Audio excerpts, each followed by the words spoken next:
ყველა საჯარო მოხელეს უნდა კონდეს არჩევნის საშუალება, ნებისმიერი იდეოლოგიის არჩევის საშუალება. ჩვენ მოვალ და იმის მაგალითსაც ვაჩვენებთ ჩვენს ხელისუფლებას.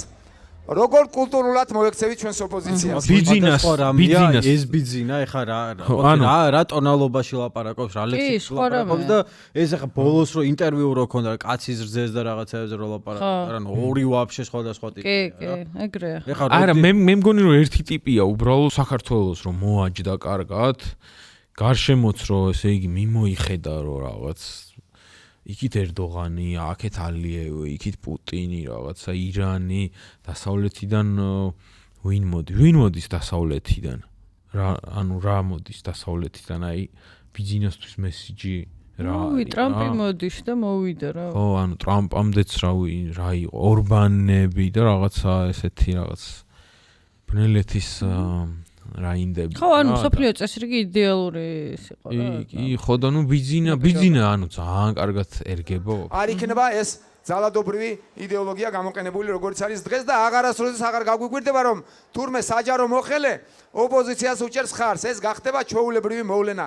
ესე უნდა იყოს დემოკრატიულ ქვეყანაში და ესე უნდა იყოს ნორმალურ სახელმწიფოში. მთელი ამისი გამოსვლა აწყობილია მაგაზე, როგორი არ უნდა იყოს, ხო? და როგორ რის შეთავაზება შეუძლია სანაცვლოდ. ანუ დღეს რა ვიცი ხა ვინმე თუ კიდე არიცით, რასაც საჯარო მოხელეებს უკეთებენ, არის კანონში მიიღეს შესწორება, ხო, იმისთვის რომ ადვილად გაყარონ სამსახურიდან რა. იმიტომ რომ წმენდა მიდის რა. დაწყებული მერიებით იუსტიციის სახლში ხდება იგივე, სამინისტროებში ხდება იგივე, დღეს თავდაცვის სამინისტროშიც ვნახეთ იგივე ამბავი. ანუ მოსახლეობის ნახევარი გამოაცხადა აგენტად, კოლექტიურ ნაცად. კიდრეებად. ის აპირისპირებდა ყველა განსხვავებულ აზრს. ის აპირისპირებდა კუთხეებს. ის აპირისპირებდა თუ გნებავთ სპორტსმენებსაც კი. ის რისთვისაც ჩვენი წინაპრები იხსოვდნენ საუკუნეების განმავლობაში და ჩვენ მივიღეთ გაერთიანებული საქართველო, ესენი ანგრევდნენ და აკუცმაცებდნენ. არ გადაიღოთ. უბრალოდ როდესაც სპორტსმენებმა ამ არ ვიცი თუნდაც ამ ძალადობაზე პოლიციურ რეჟიმზე ხმა მოიღეს, ესე იგი მთელი პროპაგანდა და ირაზმა ამ სპორტსმენების წინააღმდეგ. ღირსეულად უნდა დავიბრუნოთ ჩვენი ყველა მოქალაქე.